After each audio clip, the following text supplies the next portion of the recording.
Assalamualaikum, selamat datang kembali di Dapur Umi. Di video kali ini kita akan membuat sajian istimewa yang gak perlu pakai banyak minyak goreng. Cocok banget buat jadi ide jualan di situasi minyak goreng yang lagi langka kayak gini. Sekarang langsung aja kita buat sama-sama. Langkah pertama, kita mau bikin kulitnya dulu. Siapkan wadah, masukkan 400 gram tepung terigu protein tinggi. Tambahkan 1 sendok teh garam. Masukkan 2 butir telur.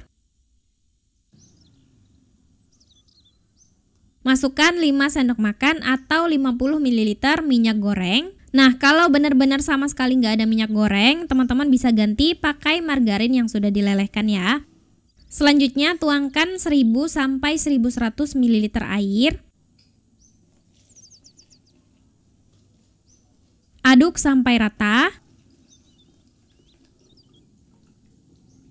Kalau udah, selanjutnya kita saring terlebih dahulu supaya adonannya mulus.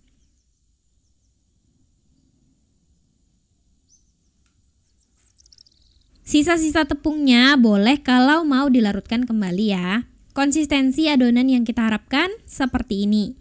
Setelah itu kita beri tutup atau plastik wrap. Kita diamkan adonan selama 30 sampai 60 menit. Semakin lama semakin bagus. Ini kita lakukan supaya terbentuk gluten di adonannya sehingga hasilnya lentur dan tidak mudah robek. Sekarang kita akan membuat isiannya. Siapkan wajan, nyalakan kompor di api sedang. Di sini aku pakai Cosmo Pan dari Stain Cookware. Ini adalah wok pan 28 cm. Kalau kita beli satu set itu udah dapat 3 pan multifungsi. Ini bisa disusun secara menumpuk, jadi nggak usah khawatir baret-baret. Bahan coatingnya FDA approved, bisa digunakan di kompor listrik maupun kompor gas. Masukkan 1 sendok makan margarin. Biarkan panas dan meleleh. Kalau sudah panas, masukkan 250 gram daging ayam yang sudah dipotong-potong kecil seperti ini. Seandainya mau bikin tanpa ayam juga nggak apa-apa, kalian skip aja ayam ini. Kita masak dulu ayamnya sambil diaduk-aduk, biarkan ayam matang dan mengeluarkan air. Kita masak sampai air dari ayam menyusut dan minyak ayamnya keluar. Kira-kira seperti ini udah cukup. Teman-teman bisa sisihkan dulu ayamnya, boleh dipindah ke wadah dulu. Tapi ini aku mau sisihkan ke pinggir wajan aja. Masukkan 2 sendok makan margarin. Biarkan meleleh. Masukkan 3 siung bawang putih yang sudah dicincang halus. Masukkan juga 1 buah bawang bombay yang sudah diiris-iris seperti ini. Kemudian tumis hingga harum. Sampai bawang putihnya agak kecoklatan dan bawang bombaynya agak layu, kira-kira seperti ini udah cukup. Masukkan 4 sendok makan tepung terigu sekitar 40 sampai 45 gram. Kita masak dulu tepungnya. Tepung ini fungsinya buat jadi pengental. Ini kita masak dulu ya tepungnya biar nggak ada aroma-aroma mentah tepung. Kalau kira-kira udah matang tepungnya, masukkan 500 gram atau 2 buah kentang berukuran sedang yang sudah dipotong dadu seperti ini. Aduk rata sebentar.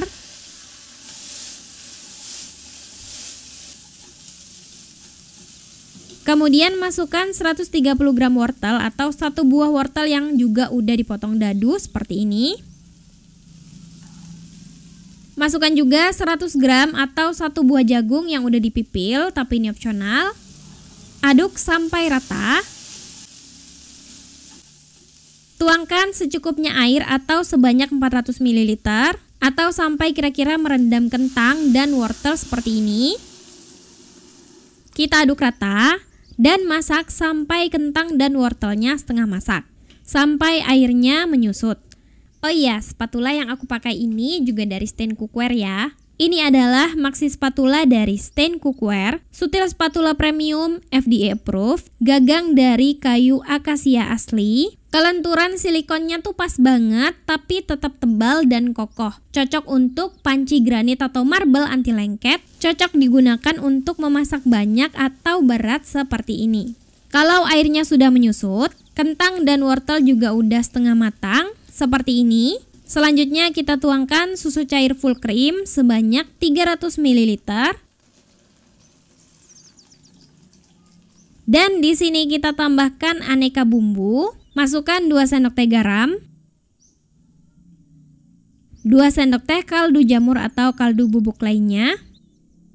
Masukkan 1 sendok makan gula pasir dan 3/4 sendok teh merica bubuk. Aduk sampai tercampur rata.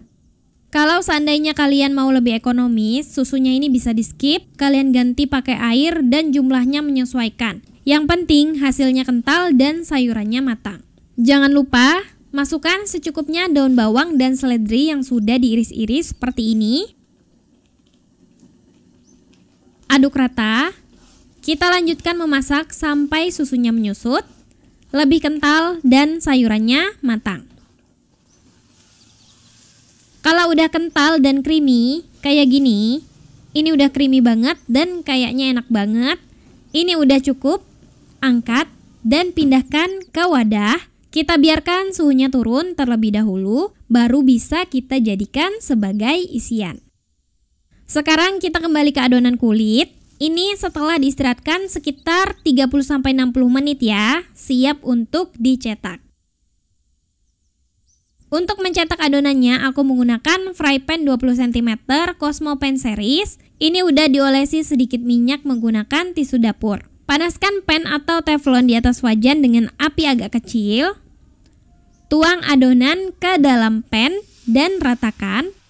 Jangan terlalu tebal nyetaknya, lebih tipis, lebih bagus, lebih merata matangnya, dan ketika dilipat atau digulung gak mudah robek.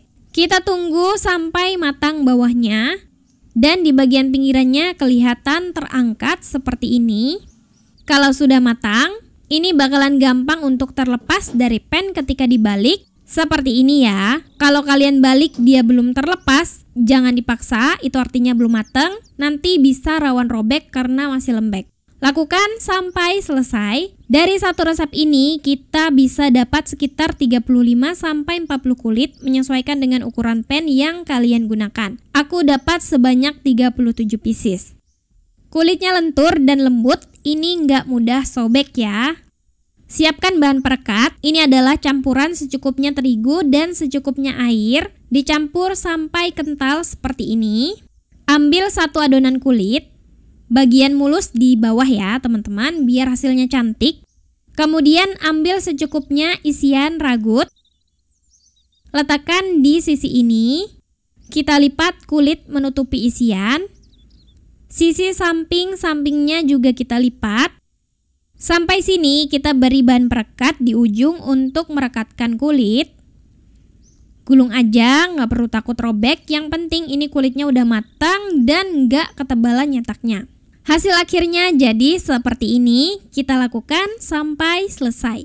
Nah, ini dia hasilnya, cantik banget. Hasilnya dapat 37 pieces. Bisa kalian jadikan stok frozen atau langsung digoreng seperti biasa. Dikasih tepung roti atau tepung panir. Dilapis telur kayak sosis Solo juga oke ya. Nah, yang bikin beda untuk menyiasati kondisi kelangkaan minyak, kita akan panggang di teflon atau pan menggunakan sedikit margarin. Panaskan secukupnya margarin sesuai selera. Masukkan secukupnya risoles ragut. Kita bantu ratakan margarinnya ke seluruh sisi risoles. Panggang sampai bagian bawahnya kecoklatan.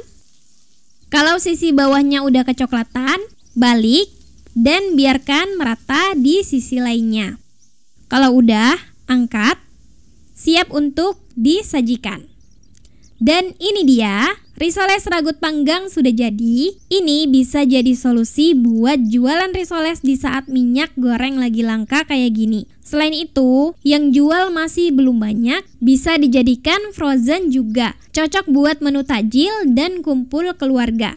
Sajikan bersama saus sambal favorit kalian. Dimakan pakai sendok seperti ini. Ini enak banget ya. Ada aroma panggang, sensasi berbeda makan risoles. Gak minyakan juga karena gak digoreng seperti biasa. Selamat mencoba ya. Makasih udah nonton. Maaf kalau ada salah. Semoga bermanfaat. Wassalamualaikum warahmatullahi wabarakatuh.